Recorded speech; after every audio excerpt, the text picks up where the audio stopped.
Forget Gryffindor. Watch how Ravenclaw Hermione Granger secretly builds a financial empire to legally crush the Malfoy family's wealth without casting a single curse.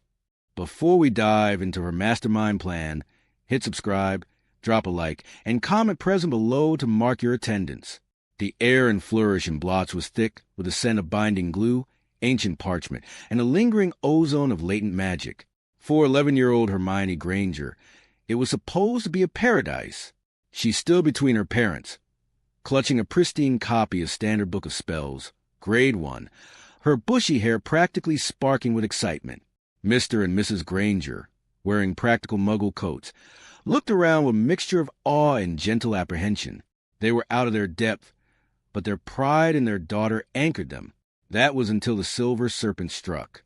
"Mind your footing, Arthur," a drawling, aristocratic voice cut to the dusty air. Hermione turned to see a tall man with long, pale blonde hair and cold gray eyes stepping elegantly around a red-haired family. He carried a silver-handled walking stick, his dark robe sweeping the floor. Lucius Malfoy's gaze drifted from the redheads and landed squarely on the Grangers. His upper lip curled in an unmistakable sneer. "And who might you be?" Lucius asked, though the tone suggested he was addressing a peculiar species of insect. He glanced at Mr. Granger's modest, sensible tweed jacket. "More Muggles, I presume." The school standard slipped further every year. "We are dentists, actually," Mr. Granger said, offering a polite but strained smile, stepping slightly in front of his wife and daughter. "Dr. Richard Granger. We're here to buy our daughter's school supplies." Lucius let out a sharp, breathless laugh. "A dentist? Fixing the rotting teeth of common Muggles? How utterly quaint, and how remarkably filthy." He leaned in closer, his voice dropping to a theatrical, silken whisper. "Do not think, Doctor, that just because your daughter can wave a twig she belongs in our world. She will always be a tourist, a second-class citizen wearing borrowed robes." Lucius swept away, his son Draco trailing behind him, casting a mocking smirk at Hermione. Hermione didn't look at the Malfoys. She looked at her parents. She saw her father's jaw clench, the redness creeping up his neck. She saw her mother's eyes widen with a sudden, stinging vulnerability. They had worked their entire lives to be respected professionals, only to be reduced to dirt in a matter of seconds by a man who wore his inherited wealth like a weapon. A lesser child might have cried. A Gryffindor might have yelled or thrown a book at the man's retreating back. Hermione Granger did neither. She stood perfectly still, her brilliant mind spinning like a finely tuned engine. Magic, she realized in that freezing moment, was not a wonderland. It was society. And like any society, it ran on power, status, and money. Lucius Malfoy believed his blood, and his gold made him untouchable. "I will not fight him with magic," Hermione vowed silently, her knuckles turning white as she gripped her spell book. "I am going to tear down his world. I am going to bleed his vaults dry, dismantle his influence, and I am going to do it completely, legally, and elegantly." The first seed of an empire was planted in the dusty aisles of Flourish and Blots. The rhythmic clacking of the Hogwarts Express was a soothing metronome for Hermione. She sat in a quiet compartment near the back of the train, already halfway through Hogwarts. A history. She had changed into her pristine black robes the moment she boarded. There was work to be done, foundational knowledge to be absorbed. Her quiet was interrupted by a timid knock. A round-faced boy peered in, looking on the verge of tears. "Sorry," he sniffled. "Have you seen a toad?" "I've lost him. His name is Trevor." Hermione sighed softly, marking her page with a neat ribbon. "I haven't, but I can help you look for him. It's only logical to check the compartments methodically." They moved down the corridor. Hermione didn't particularly care for the toad, but basic courtesy dictated she assist. She slid open the door to a compartment near the middle of the carriage. Inside sat two boys. One had a smudge of dirt on his nose and bright red hair. He was holding a battered wand over a sleeping gray rat. The other had untidy black hair and glasses taped together at the bridge. "Has anyone seen a toad?" Hermione asked, her tone crisp and businesslike. "Neville's lost one." "We've already told him we haven't seen it," the red-haired boy said, looking annoyed at the interruption. Hermione's sharp eyes darted around the compartment. Scattered candy wrappers, an unfocused energy, a wand raised for what was undoubtedly a fake spell given to him by an older sibling. She noted the taped glasses on the boy with the lightning scar. A fleeting thought crossed her mind. I know the spell to fix those glasses. Oculus reparo. But she looked at the two boys again. They were entirely relaxed, unprepared, treating this transition into a magical education like a holiday rather than the serious academic endeavor it was. They lacked discipline.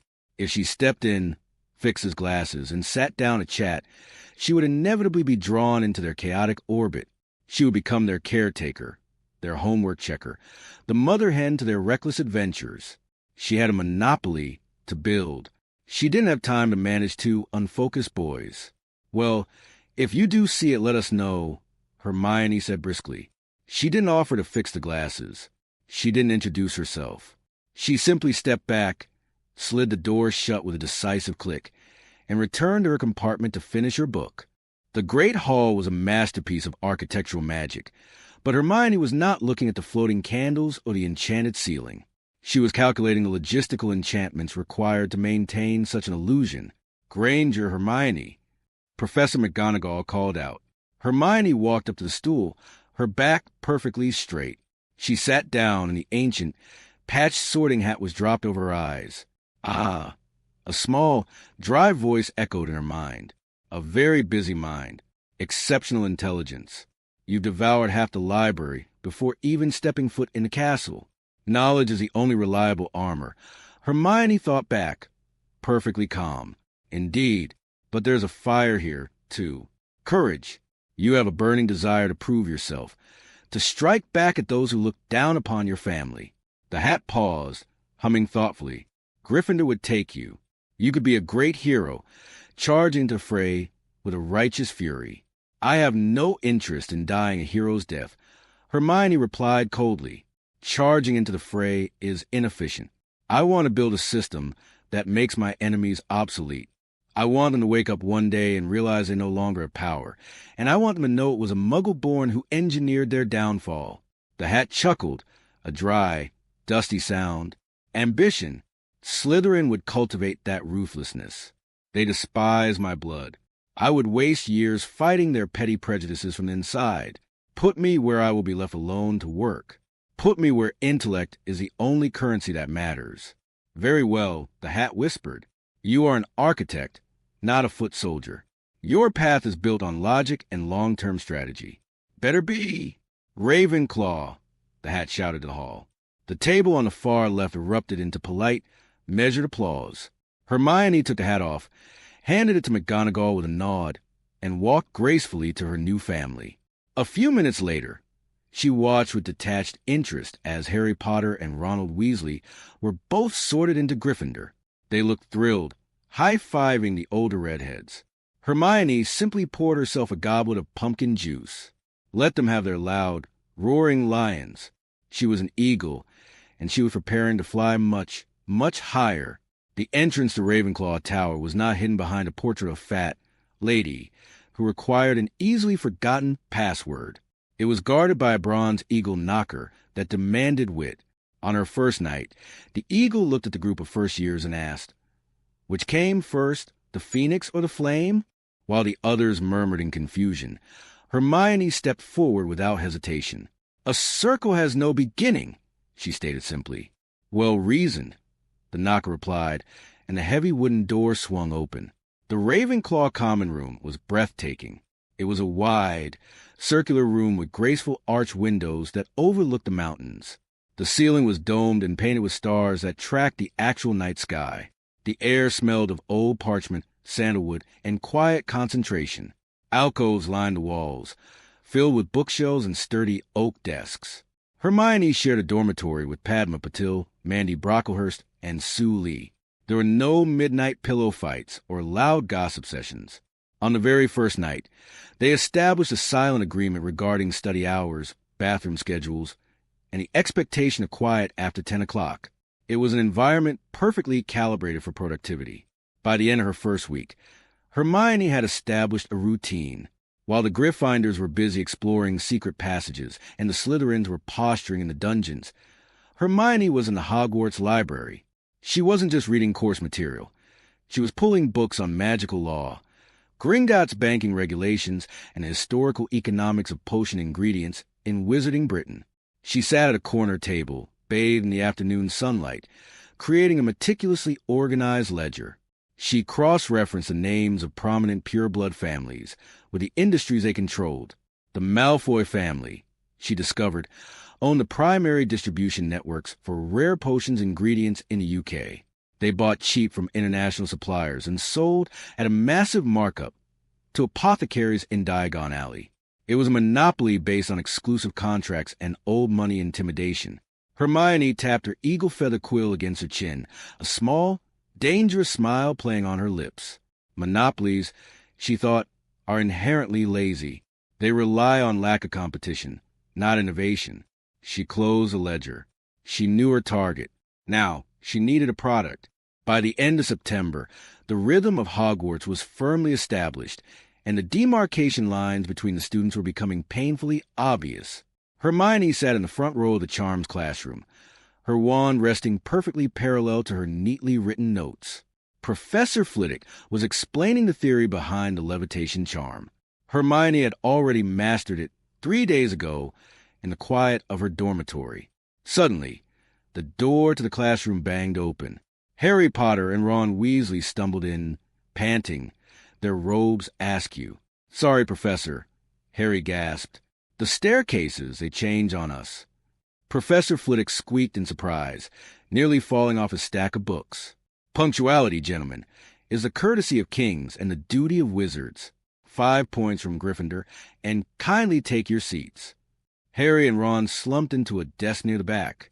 As the lesson progressed, Hermione watched them out of the corner of her eye.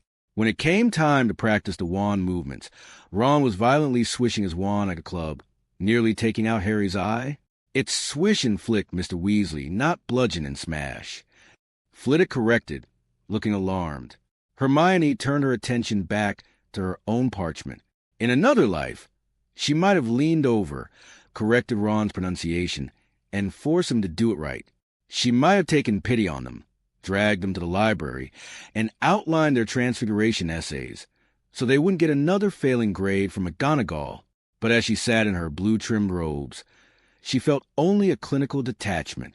Without someone to manage their schedules, nag them about due dates, and guide their wands, the two Gryffindors were drowning in the rigorous academic environment of Hogwarts. They were brilliant flyers, perhaps, but terrible students. As the bell rang, Hermione packed her bag efficiently. She walked past Harry and Ron, who were groaning over the foot-long essay Flitwick had just assigned. "I don't even know what a basic incantation structure is," Ron complained loudly, shoving his books blindly into his bag. "I reckon I'll just write about how to swing the wand really hard." Hermione didn't stop. She didn't offer her notes. She stepped out into the corridor, her mind already shifting away from charms and moving towards the damp dungeons. Her double potions class with the Slytherins was next. She had a theory about the boiling point of porcupine quills that contradicted the standard textbook, and she was eager to test it. The boys in the lion's den would have to learn to survive on their own. The eagle had an empire to build. The dungeons of Hogwarts were a sensory assault. They smelled of pickled toad brains, damp stone, and the acrid smoke of bubbling cauldrons. For most students, Professor Severus Snape's potions class was a terrifying ordeal, an exercise in surviving the dark-robed professor's biting mockery. For Hermione Granger, however, the dungeon was merely a poorly optimized laboratory. Snape swept through the aisles like an overgrown bat, criticizing Neville Longbottom's sloppy chopping techniques and sneering at Harry Potter's mere existence. Hermione ignored him. She was entirely focused on her brass cauldron, but her mind was operating on a completely different wavelength than the rest of the class. Today's assignment was the cure for boils. The instructions on the blackboard commanded them to crush snake fangs into a fine powder, stew horned slugs for exactly 20 minutes, and then add porcupine quills, taking the cauldron off the fire first to prevent melting it. As Hermione ground her snake fangs with her mortar and pestle, she analyzed the textbook's methodology. Arsenius Jigger, the author of Magical Drafts and Potions, treated brewing like a culinary recipe rather than a scientific process. The instructions relied heavily on brute magical saturation. Why stew the entire horned slug when the active magical compound was clearly localized in its mucous glands? Why crush the fangs manually when a simple localized solvent could extract the venom with zero waste?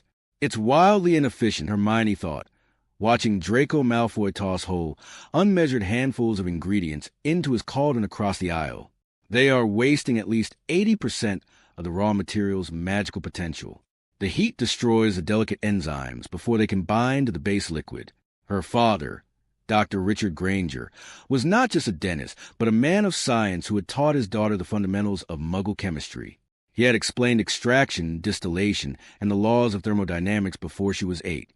Magic, Hermione realized, was just another form of energy, and energy could be optimized. That evening, Hermione claimed an abandoned, dusty classroom on the 3rd floor. She had meticulously cleaned a small work table using scouring charms. From her trunk, she withdrew a specialized chemistry set her parents had mailed her, complete with glass beakers, a Bunsen burner, and a centrifuge she operated manually with a simple gear-turning charm she had invented.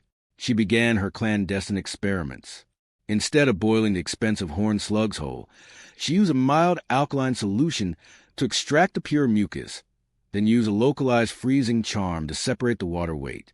The result was a highly concentrated, shimmering blue essence.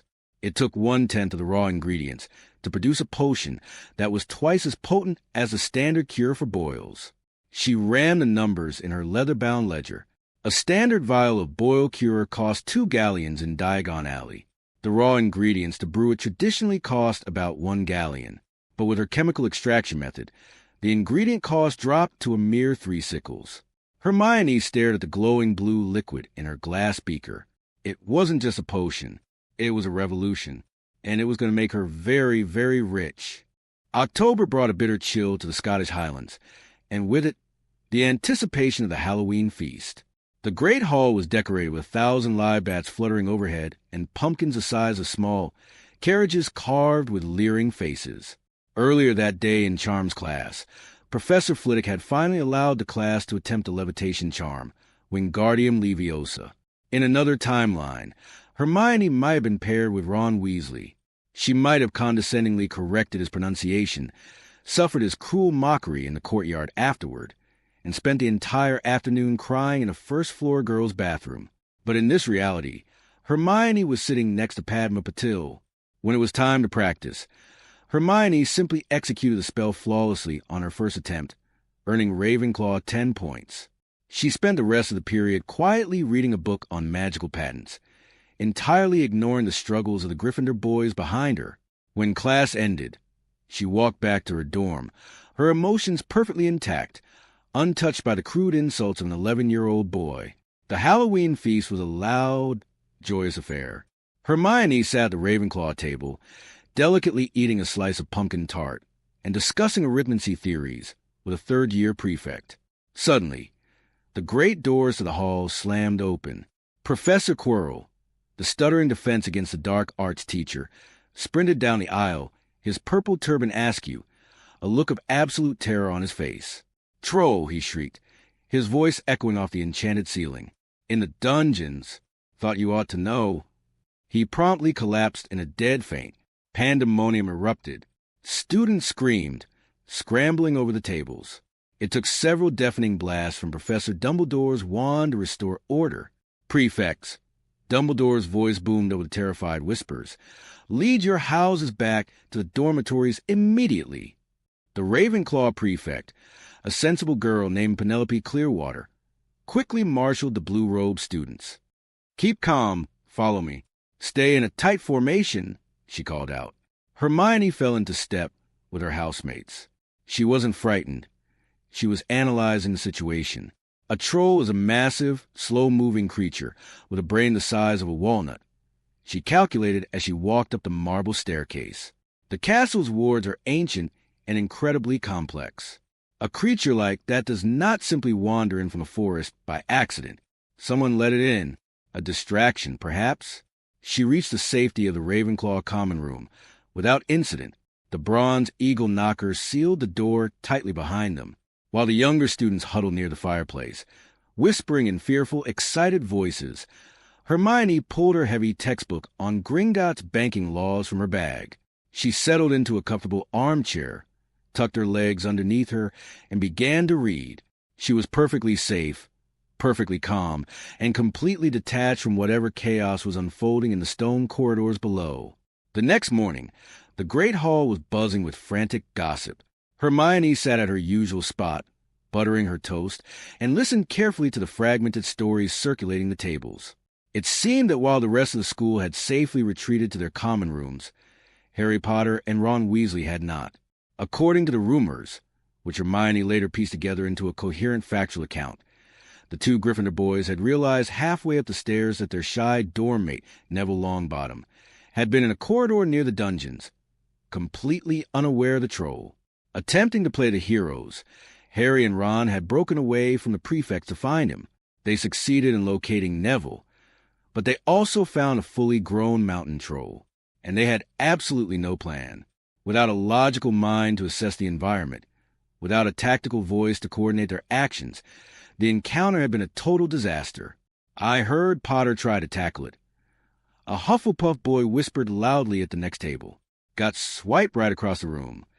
Weasley threw a pipe at its head. Another student chimed in, just made it angrier. The thing nearly flattened Longbottom.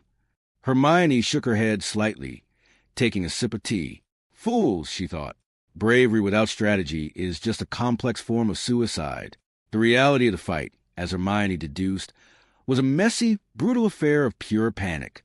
Harry had jumped onto the troll's back, trying to blind it, and had been violently thrown into a stone wall, fracturing his arm. Ron, in a state of sheer terror, had blindly cast a levitation charm at the troll's club. It worked, mostly by dumb luck, dropping the heavy wooden weapon onto the beast's head and knocking it out. But they did not emerge unscathed, nor did they emerge as heroes. Professor McGonagall had found them bleeding, bruised, and covered in troll dust. In another world, Hermione might have stepped forward and lied to professors, claiming she went looking for the troll and the boys had saved her, thereby forging an unbreakable bond of friendship. But Hermione wasn't there. There was no lie to shield them. Harry, Ron, and Neville stood before the furious deputy headmistress with no excuse for abandoning the safety protocol. McGonagall's wrath had been legendary. Of all the staggeringly foolish, recklessly arrogant things to do, she had screamed, her voice echoing down the corridor. You could have been killed. You endangered yourselves and Mr. Longbottom. The punishment was catastrophic. Gryffindor House lost a staggering 150 points. 50 points per boy. Harry and Ron were currently confined to the hospital wing, recovering from cracked ribs, a broken arm, and severe concussions. They had gone from being the popular first years to the pariahs of their own house overnight. Hermione finished her toast, wiped her mouth with a napkin, and closed her book. She felt a brief flash of pity for Neville, who had merely been in the wrong place at the wrong time, but none for Harry and Ron. They were slaves to their own impulses. If they survived their first year, Hermione thought coldly, walking out of the Great Hall toward the Ollery, it will be a statistical anomaly. The Hogwarts Ollery was freezing, smelling strongly of bird droppings and dead mice. The wind howled through the open arch windows. Hermione pulled her winter cloak tighter around her shoulders, her breath pluming in the frosty air. She held a thick, heavy envelope sealed with uncrested red wax. It contained the culmination of her last 2 months of secret, exhaustive work in the abandoned classroom. Inside the envelope was a highly detailed, ruthlessly pragmatic business proposal. It included the chemical breakdowns and magical extraction formulas for 5 of the most commonly used, commercially viable potions in the wizarding world. The cure for boils, the pepper potion base, the blood-replenishing formulation, the sleeping draught, and the standard Wig-and-Well potion. More importantly, it included her financial projections. She detailed exactly how her methods would cut production costs by 75% while increasing the yield. The letter was addressed to the Department of Mercantile Investments at Gringotts Wizarding Bank. Hermione had read a history of goblin economics 3 times. She knew that goblins despise wizards. They despise wizarding politics, wizarding arrogance, and the pure-blood supremacy that men like Lucius Malfoy touted. But there was one thing goblins respected above all else: profit, unadulterated, mathematically proven, cold, hard gold. Her letter was not written in the flowery, polite language of a subservient wizard. It was blunt, precise, and entirely transactional. To the managing director of mercantile investments, enclosed are 5 proprietary methods for the extraction and synthesis of standard magical compounds. These methods will disrupt the current monopoly held by traditional British apothecaries, specifically targeting the inflated supply chains of the Malfoy and not families. I require a blind patent. The methods will be registered under the corporate entity Granger Enterprise. Gringotts will serve as the exclusive distributor to international apothecaries, taking a standard 15% management fee. The identity of the founder will remain strictly anonymous, shielded by Gringotts' highest tier of client confidentiality wards. If you find the math agreeable, send an official contract. If not, I will take my business to the dwarfs of Switzerland. Regards, the founder, Granger Enterprise. Hermione approached a large, fierce-looking eagle owl. She tied the heavy envelope securely to its leg. "Take this to Gringotts," she commanded softly. "To the head goblin of investments. Wait for a reply if you must." The owl hooted, spread its massive wings, and launched itself out the window, soaring over the snow-dusted forbidden forest toward London. Hermione watched it go, a strange sense of calm washing over her. She was an 11-year-old Muggle-born girl in a castle full of people who thought she was inferior because of her blood. But as she watched the owl become a tiny speck on the horizon, she knew she had just fired the first cannon shot in a war that Lucius Malfoy didn't even know he was fighting. Exactly 1 week later, a small, terrifyingly fast screech owl dropped a heavy, iron-sealed scroll onto her plate at breakfast. Hermione broke the seal. The parchment inside was rough, and the handwriting was sharp, jagged, and written in dark, reddish-brown ink. It contained only 2 sentences. The math is agreeable. The contract is enclosed. Ragnarok, Director of Investments, Gringotts. A genuine, radiant smile touched Hermione's lips. It was the first time she had truly smiled since the encounter in Flourish and Blots. The trap was set. The gears of her empire had begun to turn. November brought the beginning of the Quidditch season. The entire school was practically vibrating with excitement for the first match, Gryffindor versus Slytherin. Harry Potter, despite his disastrous performance in the dungeons, had been allowed to play Seeker, a fact that baffled Hermione's logical mind. Rewarding reckless behavior with a spot on a sports team is a terrible pedagogical strategy, she had noted in her diary. Hermione attended the match, though not out of any sense of school spirit. She brought a thick woolen scarf, a thermos of hot tea, and a pair of brass omnioculars she had purchased via owl order. For Hermione, Quidditch was not a sport. It was a fascinating study in applied physics and rudimentary aerodynamic charms. She sat in the top tier of the Ravenclaw stands, far away from the screaming masses of red and green. She tuned out the loud, biased commentary of Lee Jordan and raised the omnioculars to her eyes. The game was violent and chaotic. Bludgers rocketed through the air, and players moved at breakneck speeds. But Hermione's attention shifted abruptly when she saw Harry Potter's broom, a top-of-the-line Nimbus 2000, suddenly buck wildly. It wasn't a standard mechanical failure. The broom was twitching, rolling, trying to violently dislodge its rider. The crowd gasped as Harry swung beneath the handle, dangling by one arm thousands of feet in the air. Panic rippled through the stands. Hermione immediately spun the dial on her omnioculars to track magical signatures, a feature she had heavily modified. She didn't look at Harry. Looking at the victim was useless. She scanned the crowd for the source of the interference. Her lenses snapped to the teacher's section. There was Professor Snape. His dark eyes were fixed unblinking on Harry, and his lips were moving rapidly in a continuous, breathless chant. Interesting, Hermione thought, keeping the omnioculars steady. Snape is casting a sustained incantation, but a jinx of that magnitude, from this distance, would require a much more aggressive wand movement. She didn't stop her scan. She followed the line of sight across the stands and found a second anomaly. Sitting a few rows behind Snape was Professor Quirrell. The stuttering, pathetic defense teacher was also staring fixedly at Harry.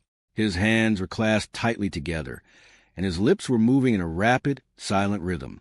Furthermore, Quirrell wasn't blinking at all.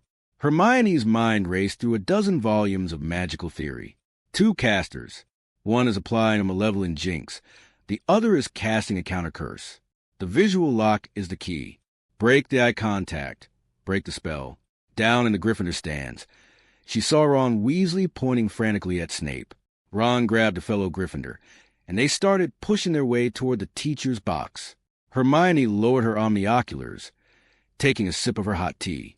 A Gryffindor would have rushed over, perhaps set Snape's robes on fire in a blind panic.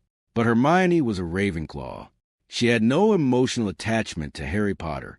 Why should she risk expulsion or detention to intervene in a conflict she didn't fully understand? More importantly, this observation yielded critical data. Fact 1. A Hogwarts professor was actively trying to murder a student in broad daylight. Fact 2. Another professor was trying to stop it, but the rest of the faculty, including Albus Dumbledore, the supposedly omniscient headmaster, were entirely oblivious or unwilling to act. Fact 3. The security of Hogwarts Castle was an absolute illusion. Down below, there was a sudden commotion in the teacher's stand. Someone, Hermione assumed it was Ron or one of his friends, had crashed into the row. The distraction worked. Quirrell was knocked sideways, and Snape broke his eye contact. Instantly, Harry's broom stabilized.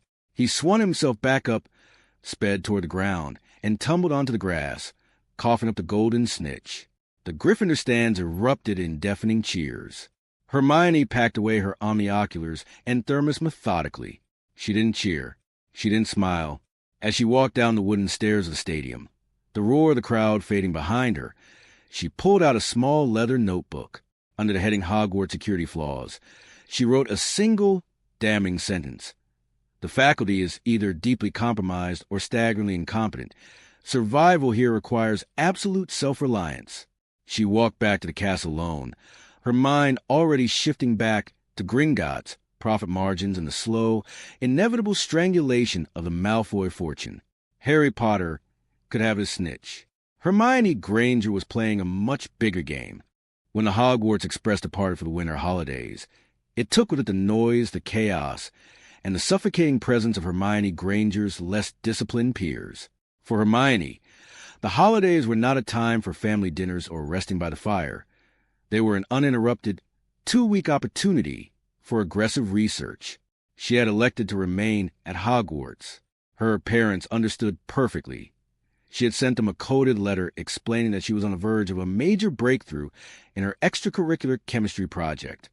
Richard and Jean Granger, pragmatic and supportive, had simply sent her a lavish hamper of sugar-free sweets and a new set of premium stationery. The castle was wonderfully empty. The great hall felt vast and serene, echoing only with the crackle of the massive fireplaces, while the few remaining students, including a remarkably isolated Harry Potter and Ron Weasley, spent their days playing wizard chess or throwing snowballs in the courtyard.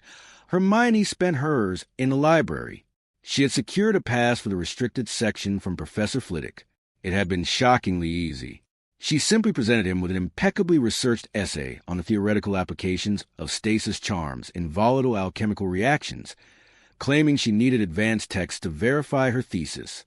Flitwick, weeping tears of joy at having a student who actually cared about magical theory, had signed the slip without a second thought. The restricted section was dark, smelling of peeling leather, dust, and dark magic. The books here whispered, hissed, and occasionally screamed, but Hermione paid them no mind. She was looking for preservation magics. Her extraction methods were flawless, but exploring the Granger Enterprise essences internationally required them to remain stable for weeks in transit.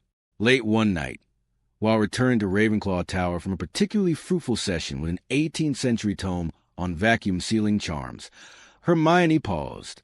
Walking down the corridor ahead of her was a disembodied head. She blinked, retreating quietly into the shadows of a suit of armor. It was Harry Potter. He was enveloped in what appeared to be a shimmering, fluid fabric that rendered the rest of his body completely invisible. An invisibility cloak, a profoundly rare and expensive artifact. Hermione watched with cold, analytical detachment as Harry crept down the hallway, completely ignoring the portraits and the patrol routes of Mrs. Norris. He slipped into an abandoned classroom, leaving the door slightly ajar. Curiosity overriding her strict schedule, Hermione silently approached and peered through the crack. Harry was sitting on the floor, staring rapturously into a massive, ornate mirror that reached the ceiling. The inscription carved around the top read, Eristra eru oidube kafer oidon wosi. Hermione's mind decoded it in less than 3 seconds. I show not your face, but your heart's desire. Harry was reaching out, his fingers brushing the cold glass, tears streaming down his face as he whispered to empty air. He was completely captivated, trapped by an illusion of something he desperately wanted but could never truly have. A psychological trap. Hermione deduced instantly, a shiver running down her spine that had nothing to do with the cold. It shows you your deepest wish and feeds on your obsession. It paralyzes you. It prevents action by offering a perfect, false reality. She felt a brief, clinical ping of sympathy for the boy. He was an orphan, starving for family. But sympathy did not build empires. Harry was choosing to waste his time staring at ghosts while the real world moved on without him. Hermione turned on her heel and walked silently back to the Blue Tower. She had no desire to look into the mirror. She already knew what she wanted, and she didn't need magic glass to show it to her. She was already building it. On the second Tuesday of January, the wizarding economy experienced a localized earthquake. Hermione sat at the Ravenclaw table for breakfast, a cup of Earl Grey tea in one hand and the business section of the Daily Prophet in the other. Market upheaval. Mystery supplier slashes potion, ingredient cost by half. Apothecaries across Diagon Alley, Hogsmeade, and the broader European wizarding market are scrambling to secure contracts with new, anonymous distributor operating under the name Granger Enterprise. Launching overnight, the mysterious entity has flooded the market with base essences, including highly sought-after extracts for the cure for boils, pepper a potion, and blood-replenishing drafts. What has sent shockwaves through the Ministry's Department of Commerce is the pricing. Granger Enterprise is offering these ultra-pure essences at exactly 50% of the current market value. Traditional suppliers, long accustomed to the stable and steep, pricing structures dominated by prominent pureblood families, are reportedly in a state of panic. Hermione took a delicate sip of her tea, her face an unreadable mask, but inside, her heart was beating a triumphant, steady rhythm. She turned the page to the financial ledgers. There it was. The stock evaluation for Malfoy Apothecary Holdings had plummeted by 22% in a single morning. When an apothecary could buy an ingredient that was twice as potent for half the price, loyalty to old pureblood names evaporated instantly. Capitalism, Hermione knew, was ruthlessly objective. Gold cared nothing for blood purity. The genius of her arrangement with Gringotts was the absolute anonymity. The goblins managed the logistics, the warehousing, and the distribution. They collected the gold, took their 15% cut, and deposited the rest into a high-security vault that Hermione could access through a magically bound ledger in her dormitory. As she read the article, Draco Malfoy strutted into the Great Hall, flanked by his usual sycophants, Crabbe and Goyle. He looked as arrogant as ever, his pale face set in a permanent sneer. He had no idea. He was parading around the castle, boasting about his father's wealth, completely unaware that a Muggle-born first-year eating toast 50 feet away had just amputated a quarter of his family's income. Later that evening, in the absolute privacy of her four-poster bed with the curtains drawn and a silencing charm erected, Hermione opened her enchanted Gringotts ledger. The numbers glowed in bright, emerald green ink. Initial production run output. Sold out. Gross revenue. 4,500 galleons. Net profit, after Gringotts fees and material costs, 3,600 galleons. It was more money than most wizarding families made in a year, and it had taken her less than a month to generate it. This is only phase 1. Hermione thought, tracing the numbers with her index finger. Lucius Malfoy would try to retaliate. He would pressure the ministry to ban her products, or he would try to find out who was behind Granger Enterprise and destroy them. Let him try. He was swinging a sword at a ghost, and the ghost was already preparing the next wave of products. Spring arrived at Hogwarts, melting the snow into muddy slush and bringing a new wave of chaos to the Gryffindor first years. Hermione was in the library, deep into a thick volume concerning the legal precedents of goblin-wizard trade treaties, when she heard the panicked, hushed voices. She peered through a gap between two towering bookshelves. Harry Potter and Ron Weasley were huddled over a table, looking absolutely terrified. "He's mental." Ron was hissing, his face pale. "It's a Norwegian ridgeback. Do you know what they do to people who are caught harboring illegal dragons? Azkaban, Harry. They send you to Azkaban." "We can't just leave him, Ron," Harry whispered fiercely. "Hagrid will be expelled, or worse. We have to figure out a way to get rid of Norbert without anyone finding out." Hermione rolled her eyes so hard they briefly ached. Hagrid, the gamekeeper, had somehow acquired a dragon egg and hatched it in a wooden hut. It was a spectacular display of negligence. Left to their own devices, Harry and Ron would undoubtedly try something incredibly stupid, like sneaking the dragon up to the astronomy tower at midnight, inevitably getting caught, losing another 200 points, and bringing Ministry Aurors directly to the school. Ministry Aurors roaming the halls would mean tighter security, random bag checks, and curfews that would severely interfere with Hermione's late-night brewing schedule. She could not allow their incompetence to disrupt her supply chain. She didn't reveal herself. Instead, Hermione slipped silently away from the shelf. She walked to the magical law section, running her finger along the spines until she found exactly what she needed: magical creature breeding regulations and a department for the regulation and control of magical creatures. A guide to legal loopholes. She pulled the book and walked quietly down the aisle behind where the boys were sitting, utilizing a basic banishing charm. She directed the heavy book to slide off a nearby shelf and land with a loud thud directly on the table next to Ron's elbow. Ron jumped, nearly knocking over his inkwell. Bloody hell, where did that come from? Harry looked around the empty aisle. It just fell. Look at the title. Hermione stood perfectly still in the shadows, watching them. Ron pulled the book closer, flipping it open. "Harry, look at this. Section 4, Amnesty for Voluntary Surrender of Class A Non-Tradable Creatures. It says here that if a creature is voluntarily surrendered to a ministry-approved sanctuary via a registered handler, the original owner faces no criminal charges, provided the creature hasn't harmed a wizard." "Charlie," Ron gasped, his eyes lighting up. "My brother Charlie. He works at the Dragon Sanctuary in Romania. He's a registered handler. If we write to him, he can organize a legal transfer. Hagrid won't get in trouble at all." "We have to go tell Hagrid right now," Harry said, relief washing over his face. They grabbed the book and sprinted out of the library, completely forgetting to lower their voices. Hermione stepped out of the shadows, shaking her head. They hadn't even questioned why the exact book they needed had mysteriously fallen from the sky. They accepted their luck without a second thought. Fools, she thought, walking back to her own table. But at least they are useful fools. The castle remains quiet, the Aurors stay in London, and I can get back to work.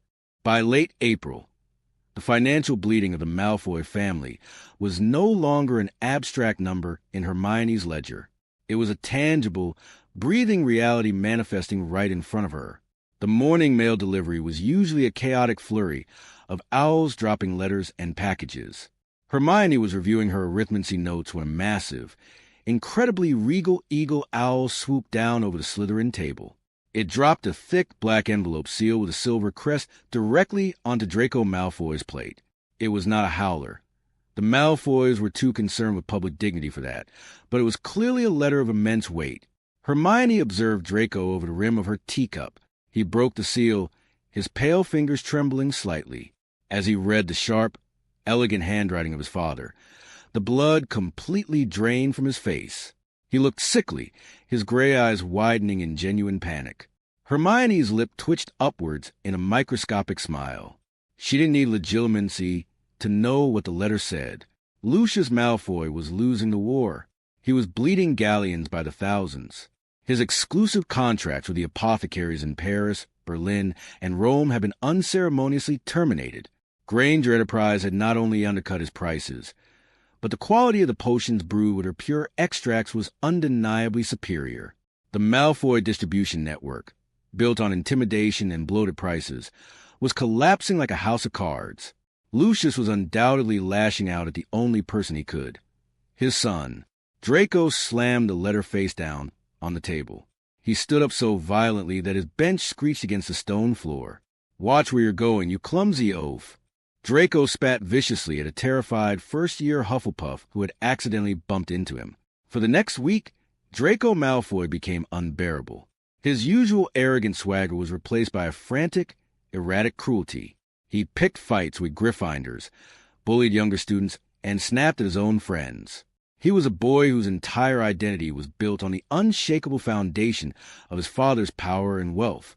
Now that the foundation was cracking, Draco was desperately trying to assert control in the only way he knew how: fear.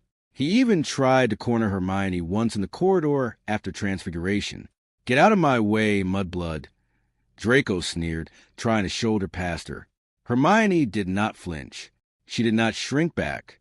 She stepped precisely 1 inch to the side, allowing him to pass. But she met his eyes. Her gaze was not fearful or angry.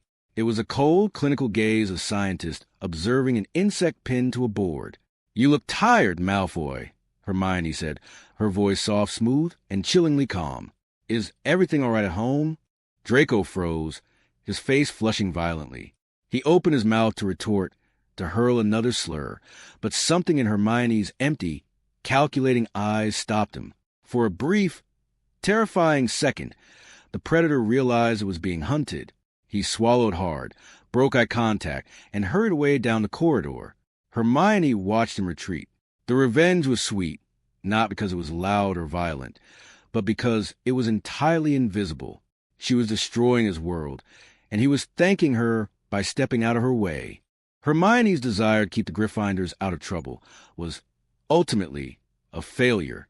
Despite the legal loopholes she had provided for the dragon, Harry, Ron, and Draco still managed to get themselves caught out of bed after curfew. The story, as Hermione pieced it together from the furious whispers of the student body, was predictably absurd. Draco had caught them sneaking around after hours, tried to get them in trouble with Filch, and ended up getting caught himself by Professor McGonagall. The punishment was severe: detention at midnight in the Forbidden Forest. When Hermione heard the news, she paused her stirring of a highly volatile silverweed extract. The Forbidden Forest was not a detention center. It was a Class X magical hazard zone. According to Hogwarts, a history, the forest was home to acromantulas, temperamental centaur herds, and potentially lethal flora. Sending first-year students in there, even with Hagrid, was astronomically irresponsible. She did not care about Draco Malfoy. If a giant spider ate him, she would simply consider it an acceleration of her revenge. But Harry Potter was a boy who lived.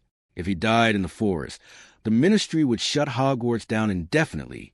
An evacuation of the castle would mean the destruction of her secret laboratory and the severing of her supply lines to Gringotts. She could not allow that to happen. At 11 o'clock that night, an hour before the boys were scheduled to meet Filch in the entrance hall, Hermione slipped out of her dormitory. She made her way to the Gryffindor common room entrance. She didn't know the password, but she didn't need to. She cast a localized, highly focused Confundus charm on the portrait of the fat lady. The portrait blinked, looked confused, and swung open. Hermione moved silently into the empty common room. She found Harry's book bag resting on an armchair near the fire, pre-packed for the detention. From her robes, she produced 3 small, reinforced glass vials. Inside was a clear, odorless liquid. It was a highly advanced alchemical derivative she had synthesized from Dynasty, powdered silver, and essence of belladonna. It was an aura-masking draft. When consumed, it completely suppressed the drinker's magical and physical scent for precisely 3 hours. To a predator tracking by smell or magical signature, like an acromantula or a werewolf, the drinker would be practically invisible, registering as nothing more than background radiation. She slipped the 3 vials into the side pocket of Harry's bag. She attached a small, crisp note written in block letters that could not be traced in her handwriting. The forest contains apex predators that track by scent and magical residue. If you wish to survive the night, ensure you, Weasley, and Malfoy drink 1 vial each before crossing the tree line. Do not mention this to the gamekeeper. Your lives depend on it. Hermione retreated from the common room, resealing the portrait behind her. Later that night, sitting in her alcove in the Ravenclaw common room, Hermione looked out the arched window toward the dark, looming mass of the Forbidden Forest. She imagined the three boys, terrified in the darkness, drinking the potions out of sheer desperation. She imagined the creatures of the forest passing them by, unaware of their presence, kept at bay by the intellect of a Muggle-born girl sitting safely in her tower. She was not their friend. She was not their sidekick. She was the invisible architect of their survival. And as long as they stayed alive to distract the school, she would continue to build the empire that would eventually rule it. June arrived at Hogwarts, bringing with it a sweltering heat that baked the castle stones and the crushing weight of the final examinations. For the general student body, this was a time of frantic cramming and sleep deprivation. For Hermione Granger, it was simply an opportunity to formally quantify her absolute superiority. She moved through the written exams with clinical precision. In history of magic, she requested 3 extra rolls of parchment. In Transfiguration, Professor McGonagall watched in stunned silence as Hermione turned a mouse into a perfectly crafted, jewel-encrusted snuff box without a single wasted wand movement. In Potions, Professor Snape prowled behind her, desperate to find a flaw in her forgetfulness potion. He found nothing. The liquid was the exact, flawless shade of pale silver mandated by the theoretical texts. Across the Great Hall during the written exams, Harry Potter and Ron Weasley were sweating profusely, their quills scratching desperately. They were, miraculously, holding their own. This was not due to sudden diligence on their part, but rather to a highly structured syllabus that had mysteriously appeared in their dormitory weeks prior.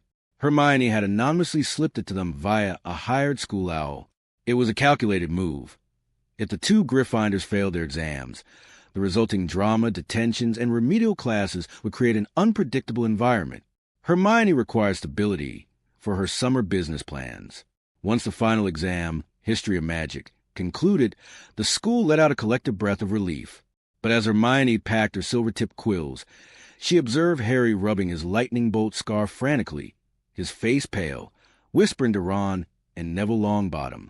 Sitting in the cool shade of the courtyard later that afternoon, Hermione activated her enchanted omnioculars, focusing on the trio near the edge of the lake. She read their lips with ease. Dumbledore is gone. The stone is unprotected. Snape is going down the trapdoor tonight. Hermione lowered the omnioculars, her expression flat. The Philosopher's Stone. She had deduced its presence in the castle months ago, cross-referencing the break-in at Gringotts with Dumbledore's suspiciously public warning about the third-floor corridor. It is a honey trap, Hermione thought, leaning back against the ancient stone wall. Dumbledore is using a school full of children as a staging ground to lure out a Dark Lord, and he has practically invited Potter to walk into it. A Gryffindor would have run to join them, driven by a foolish sense of camaraderie and righteous justice. But Hermione was a Ravenclaw, and she was an architect, running into a lethal obstacle course designed by the faculty to protect a legendary artifact was mathematically unjustifiable. Dumbledore had orchestrated this play, let his chosen actors perform it. That night, as the castle slept, Hermione remained in the safety of the Blue Tower. She spent the evening meticulously packing her alchemical equipment into a magically expanded trunk, securing her inventory ledgers, and drafting her summer expansion proposal for Gringotts. Let the heroes bleed for a rock. She was building an empire. Beneath the third-floor trapdoor, the air was suffocatingly damp and tasted of old earth and dark magic. Harry, Ron, and Neville had thrown themselves into the abyss, landing hard on a bed of what felt like soft vines. Without Hermione's encyclopedic knowledge of magical botany, the true nature of their landing pad eluded them entirely. As they struggled to stand, the vines of the devil's snare reacted violently to their thrashing. Thick, serpentine tendrils whipped around their ankles, dragging them down.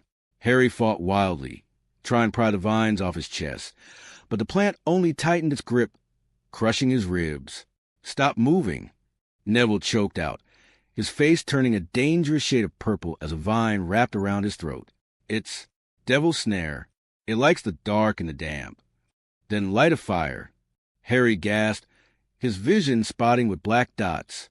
Ron panicking, dropped his wand. A fire? Are you mental? There's no wood. Are you a wizard or not? Harry roared, his voice cracking with terror. It was a brutal, ugly scramble. Ron finally managed to retrieve his wand from the writhing mass of vines. With a desperate, primal scream, he pointed it at the center of the plant. Incendio! A jet of bluebell flames erupted, scorching the vines. The plant shrieked, instantly recoiling and dropping the three boys onto the hard stone floor below. They lay there for several minutes, coughing violently, covered in bruises and sap, having narrowly escaped asphyxiation. The ordeal only worsened from there. They battered their way through the chamber of flying keys, with Harry sustaining a deep laceration on his cheek from a rusted iron key that dive-bombed him. But it was the chessboard that extracted the heaviest toll. Without a third tactical player to balance the board, Ron was forced to take on an immense burden. He mounted the Stone Knight, directing Harry and Neville to take the places of a bishop and a rook. The game was not a civilized match. It was a barbaric war of attrition. The giant stone pieces moved with terrifying, earth-shaking violence. Every time Ron sacrificed a piece, it was physically shattered by the opposing faceless statues. Harry, you have to move diagonally. Neville, hold your ground. Ron shouted, his voice hoarse, his face smeared with dirt and sweat. As the game neared its climax, Ron realized the horrifying truth of the board's layout. He lacked the pieces to flank the White King without exposing himself. There was only one path to checkmate. I have to let her take me, Ron said, his voice trembling as he stared down the towering White Queen. It's the only way to leave the king open for you, Harry. Before Harry could protest, Ron ordered his knight forward. The White Queen turned her featureless face toward him. She did not merely strike the stone horse. She annihilated it. Her massive stone sword cleaved the knight in two. The resulting explosion of stone shrapnel caught Ron directly in the chest. He was thrown violently through the air, crashing into the stone wall of the chamber with a sickening crack. He collapsed into a motionless heap, a pool of crimson slowly expanding beneath his head. Ron! Harry screamed. Neville had to physically restrain Harry from breaking his position on the board. Trembling with rage and grief, Harry stepped forward, delivering the final checkmate. The king dropped his crown. Harry ran to Ron's side. The boy was breathing, but barely, his ribs visibly concave. Neville stayed behind to drag Ron back through the previous chambers, leaving Harry to face the final terrors alone. The golden trio of destiny was fundamentally broken, bleeding out in the dark because they lacked a tactical anchor to guide them safely through the storm. Harry stepped through the door and found himself trapped in a chamber of black and purple fire. On a table in the center lay 7 small bottles, accompanied by a roll of parchment. He unrolled the parchment. It was a logic puzzle, constructed by Professor Snape. Danger lies before you, while safety lies behind. Harry stared at the words until they blurred together. He read it once, twice, 3 times. The analytical part of the brain required to dissect the riddle, to weigh the variables, eliminate the poisons, and identify the forward path, was simply not a muscle he possessed. He was a boy of action, a seeker who relied on instinct, adrenaline, and reflexes. But reflexes could not solve a logic puzzle. Panic clawed at his throat. He looked at the 7 bottles. They were all different shapes and colors. Which one held the poison? Which one held the nettle wine? Which one would let him walk through the black fire to save the stone? In another reality, Hermione Granger would have solved the riddle in less than a minute, smiled at the brilliant simplicity of it, and handed him the correct vial. But she was not there. She was asleep in a comfortable bed, dreaming of profit margins. Harry closed his eyes. He listened to the roar of the black flames. He had nothing left but the sheer, unadulterated luck that seemed to follow him wherever he went. The universe, it seemed, had a vested interest in keeping the boy who lived alive. He reached out his hand, his fingers hovering over the table. He didn't use logic. He let a strange, pulling sensation in his gut guide him. His hand closed around the smallest bottle. He uncorked it, smelled it. It smelled like ice, and drank it down in one gulp. He stepped into the black fire. The flames licked his face, but they felt like a cold breeze. He stumbled through the archway, alive, purely by the grace of a cosmic roll of the dice. What followed was a nightmare. He did not face Snape. He faced Quirrell, and the terrifying, parasitic face of Voldemort protruding from the back of the professor's head. The mirror of Eris trapped the stone in Harry's pocket. When Quirrell attacked, pinning Harry to the ground, Harry's hands closed around the man's wrists. The agonizing burning began. Quirrell screamed as his flesh blistered and turned to ash beneath Harry's touch. Harry held on, powered by the ancient, sacrificial magic of his mother's love, until the pain in his scar became a white-hot blinding light, and the world faded to black. Days later, when Hermione read the heavily sanitized version of the events in the Daily Prophet, she simply shook her head over her morning tea. Harry Potter had survived by stepping blindly into fire and relying on a latent blood ward to burn his enemy alive. It was a victory of profound statistical improbability. It was not a strategy. It was a miracle. And miracles, Hermione knew, were not a reliable foundation upon which to build a future. The Great Hall was draped in Gryffindor red and gold for the end-of-year feast.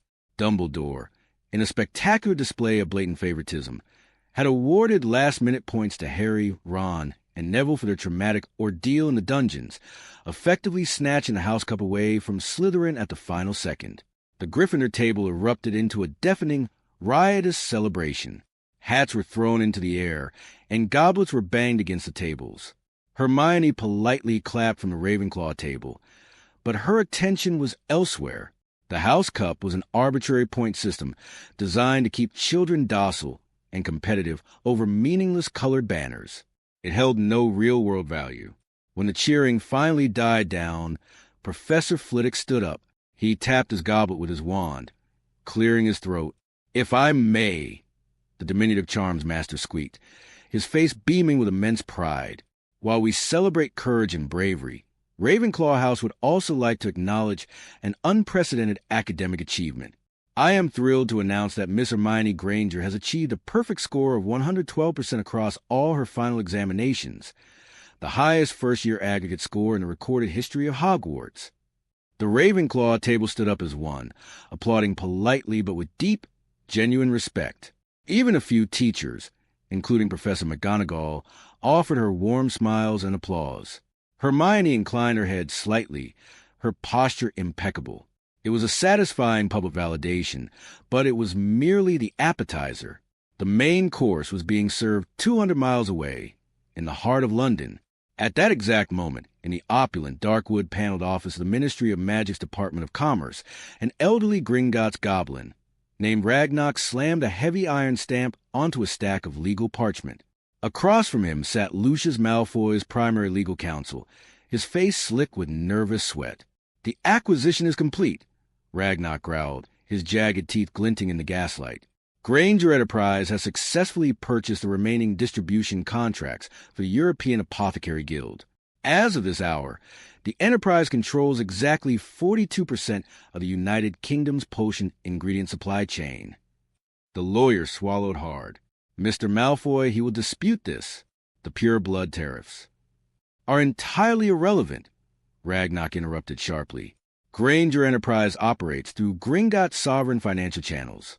The Ministry has no jurisdiction. Your client's monopoly is shattered. Tell Lucius Malfoy that if he wishes to purchase Boomslong skin or lacewing flies for the upcoming year, he will be buying them from us at a premium." Ragnock handed the formalized writ to the lawyer. "Have a thoroughly unpleasant day." The strike was flawless. It was a bloodless coup. There were no wands drawn, no forbidden curses fired in the dark, and no dramatic monologues. Hermione Granger had simply looked at the pillars supporting the Malfoy dynasty, calculated their load-bearing capacity, and quietly removed them one by one. As Hermione ate her dessert in the Great Hall, looking at the furious, confused scowl on Draco Malfoy's face across the room, she felt a profound sense of peace. The first phase of her blueprint was complete. She had proved her intellect to the school, and she had driven a financial stake through the heart of her enemies. The Hogwarts Express hissed to a halt at Platform 9 3/4, the thick white steam billowing out to obscure the chaotic reunion of students and their families. Hermione stepped off the train, pulling her perfectly organized trunk behind her. She wore neat, tailored Muggle clothing, her bushy hair tied back in a practical braid. She spotted them almost immediately. Dr. Richard and Dr. Jean Granger were standing near the brick barrier, scanning the crowd. When they saw her, their faces lit up with pure, unadulterated joy. They rushed forward, enveloping her in a tight, warm embrace. "Hermione, darling," her mother beamed, kissing her cheek. "We missed you so much. How was the rest of the term? Did the exams go well?" "They were completely manageable, Mum." Hermione smiled, the first genuine, unguarded smile she had worn in months. "I placed first in my year." "Of course you did," her father laughed, taking her trunk. "We never doubted it for a second. Come on, let's get you home. I want to hear all about this chemistry project you've been so secretive about." As they turned to walk toward the exit, the crowd parted slightly, and Hermione found herself looking at a tableau that would be forever burned into her memory. Standing a few yards away was Lucius Malfoy. He was waiting for Draco, but the aristocratic, untouchable aura he projected in Flourish in Blots 11 months prior was completely gone. His posture was rigid, his knuckles stark white as he gripped his silver-handled cane. There were dark, purple bags under his eyes, and the skin of his face looked unnaturally gray, stretched tight over his cheekbones. He looked like a man who had spent the last 3 months watching his ancestral vaults drain into nothingness, fighting a phantom competitor he could not see, touch, or bribe. Draco approached his father, looking subdued and nervous. Lucius didn't offer his son a smile or a greeting. He merely turned sharply on his heel, gesturing for Draco to follow. As the Malfoys moved toward the exit, their path intersected with the Grangers. Lucius's hollow, exhausted eyes flicked over, landing on a Muggle dentist in the tweed jacket and his young, bushy-haired daughter. For a fraction of a second, a flicker of recognition passed over the aristocrat's face, a memory of the family he had mocked in the bookstore. But he did not sneer. He did not offer a cutting remark about blood status or filth. He simply looked away, his jaw tight, completely absorbed by the catastrophic ruin of his financial empire. He had no energy left for petty prejudice. Hermione did not say a word to him. She did not need to gloat. Her revenge was not a loud, vulgar display of dominance. It was the absolute, undeniable reality of her existence. She walked past Lucius Malfoy with her head held high, her spine perfectly straight, her hands firmly holding the hands of the parents she loved and protected.